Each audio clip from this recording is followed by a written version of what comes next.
Installez-vous. Moi, je suis dans mon studio, dans mon milieu, avec un invité spécial aujourd'hui. Avec lui, nous parlons de leadership et de performance. Et avant qu'on ait débute ce numéro de Business Matin, une seule question pour vous, chers téléspectateurs.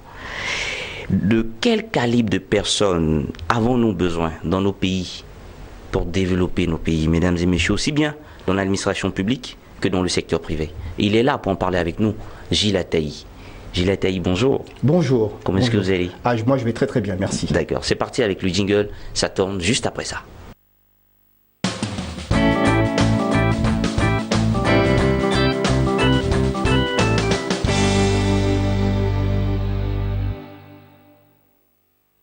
Gilles Attaï, bienvenue. Merci. C'est vous, hein? C'est bien moi. D'accord. Alors, vous m'avez dit, lorsqu'on préparait cette émission, ce thème est d'une importance cruciale. Le thème que nous abordons aujourd'hui, l'étoffe des leaders. Oui.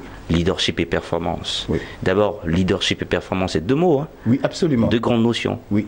Le leadership, d'abord, pour vous, c'est quoi? Alors, pourquoi est-ce qu'on a dit leadership et performance? Les deux mots sont liés. On va l'expliquer au cours de notre conversation. Sans leader, il n'est pas possible d'avoir des performances extraordinaires. Sans leadership, ce n'est pas possible de motiver, d'inspirer, d'engager un grand nombre de personnes pour qu'ensemble, nous puissions produire de grandes performances. D'accord. Leadership, en gros, et donc je réponds donc à votre question, leadership, c'est la capacité à inspirer, à motiver, à engager, afin qu'un grand nombre ait envie d'arriver au grand niveau de performance. D'accord. Et selon vous, comment aujourd'hui le leadership peut intervenir dans une personne qui se lance dans la vie active? Je m'explique. Oui. Aujourd'hui, nous avons l'administration publique, Oui. nous avons le secteur privé. Oui. Tout le monde parle de leader. Oui. Quelle est la place d'un leader dans ces deux entités, que ce soit dans l'administration publique que dans le secteur privé? Alors peut-être d'un mot dire que le mot leadership aujourd'hui est galvaudé, il veut dire tout et rien en même temps. D'accord. Je reviens au départ et je m'accroche à ce que j'ai dit au tout départ. Le leadership, c'est la capacité à inspirer. Sitôt qu'une personne est inspirée, sitôt qu'une personne n'a plus peur, sitôt qu'une personne libère son potentiel, elle est en mesure de produire beaucoup plus que ce qu'elle aurait produit sans cette capacité, n'est-ce pas? Très bien, mais qui l'inspire? Ah, le leader. Oui. Quand on parle de leader, en anglais, on parle après donc de followers ou alors de suiveurs. Le suiveur, Le les leader, disciples. les disciples, on peut dire comme ça.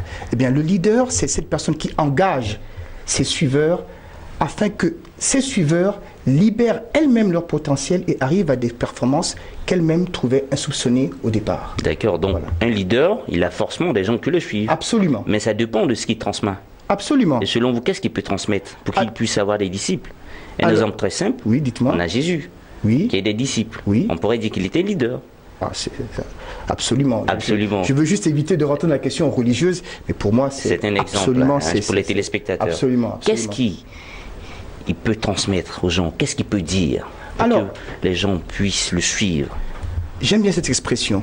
Sitôt qu'une personne est en mesure de comprendre qu'il y a plus grand que sa petite personne et ses contingences immédiates, sitôt qu'une personne est capable de voir plus loin que les 5 cm devant sa petite personne, alors le monde est en marche. Le leader arrive par ses paroles, par ses actes, tout ceci en bonne cohérence, à vous amener à comprendre que au-delà de votre petite personne, il y a le monde, il y a l'autre, il y a de grands enjeux, il y a des grandes choses à faire, à réaliser. Et sitôt qu'il vous amène dans cette dimension, c'est là que vous produisez des résultats extraordinaires. D'accord. Donc le leader, en fait, il te fait comprendre de ton importance Absolument. dans le monde d'aujourd'hui. Mais vous savez quoi? C'est triste de vivre dans un monde où peu de gens aient confiance en eux-mêmes. D'accord. Chacun de nous a en lui des capacités insoupçonnées extraordinaires. Au contraire du leader, vous dites, mon Dieu, mais je vaux vraiment ça? Suis-je vraiment capable de faire ceci? Imaginez un monde aujourd'hui où on aurait des gens qui auraient confiance en elles-mêmes, ou des gens qui comprendraient que leurs petites contingences immédiates ne sont rien par rapport aux grands enjeux du monde. Le monde connaîtrait la paix, le monde connaîtrait la performance, le monde connaîtrait, n'ayons pas peur des mots, l'amour.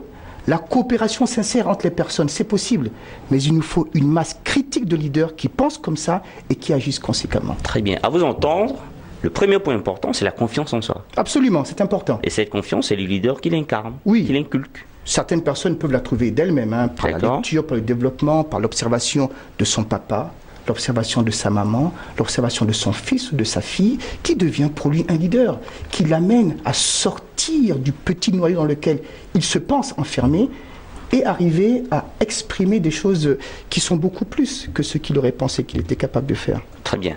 Alors parlons maintenant du leader dans l'administration publique. Oui. Aujourd'hui, nos administrations, quand on dit public, on parle d'État. Oui, bien sûr. Comment est-ce qu'on peut être un bon leader dans une administration publique? La première chose, c'est d'avoir conscience qu'on sert plutôt que se servir. D'accord.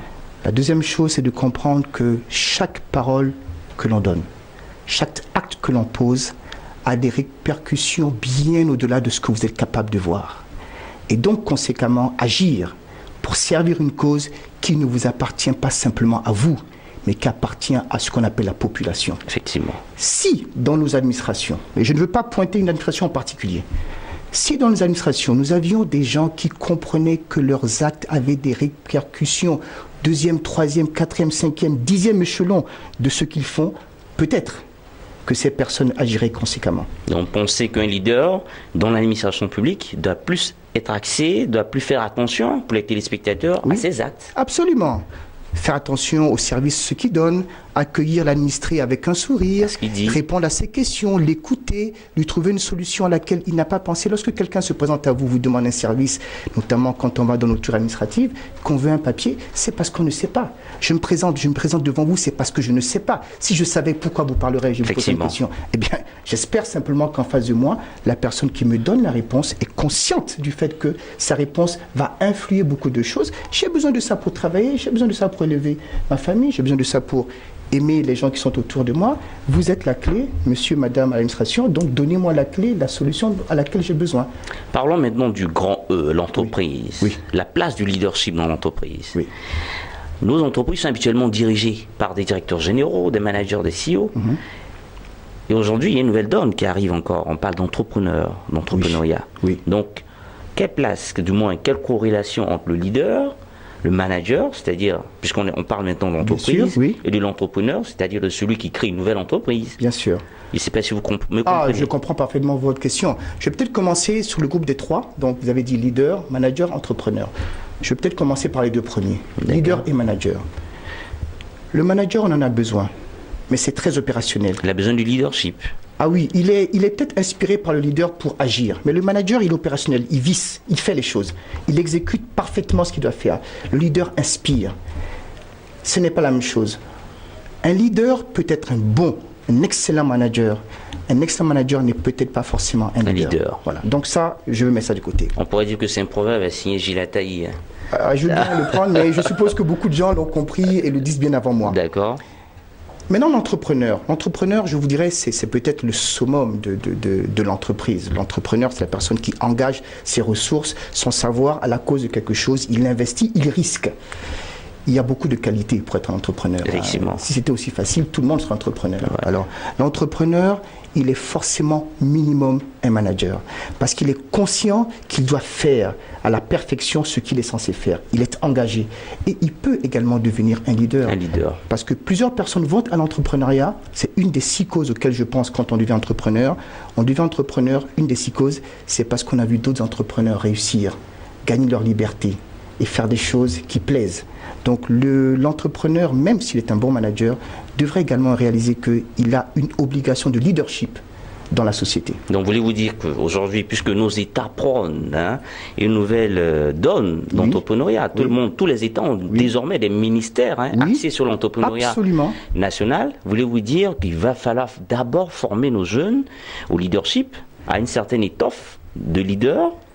Au moins leur donner conscience que tout n'est pas dans la solution technique.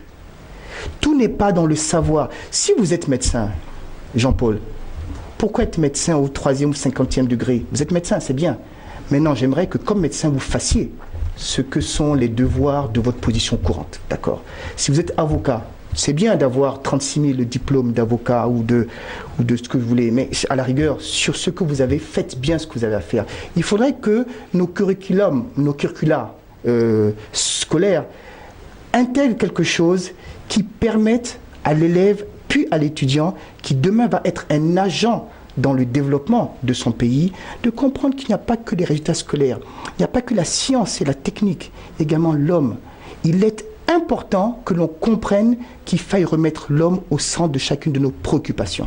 Et c'est en ça que le leader et les personnes qui nous guident ont cette capacité de surmonter juste la petite équation technique pour aller vers cette dimension, je dis, qui est plus loin que les 5 cm après votre ventre.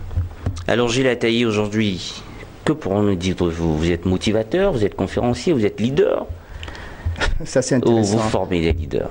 Allez, on va dire ça comme ça, je suis un transformateur. Vous êtes un transformateur. Et vous avez transformé combien de vies aujourd'hui? Je suis très heureux de dire qu'il y a quelques centaines d'Africains sur ce continent qui sont passés par le filtre de ce que nous faisons. Et c'est ce que je fais maintenant depuis 10 ans.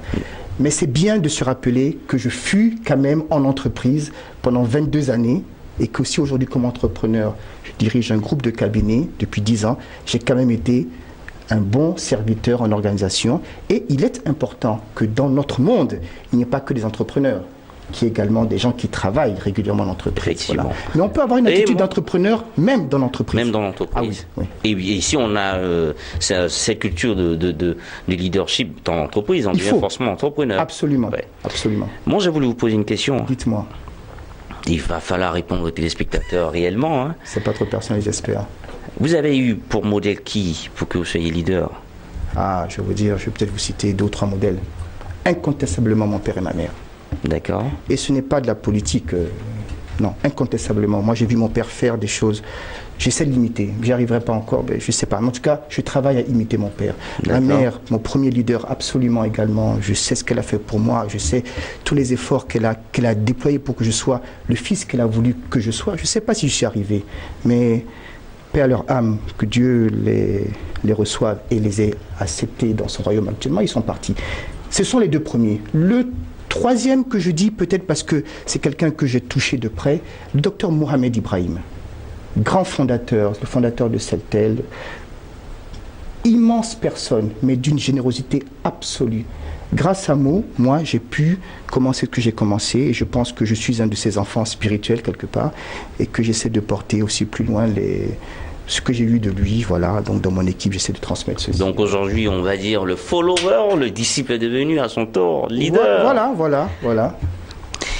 On va parler en dernière position des 6 compétences dont vous avez parlé pour être un bon leader. Vous avez parlé de vision, de courage, de caractère, d'intégrité, de capacité technique, d'esprit d'équipe et de communication.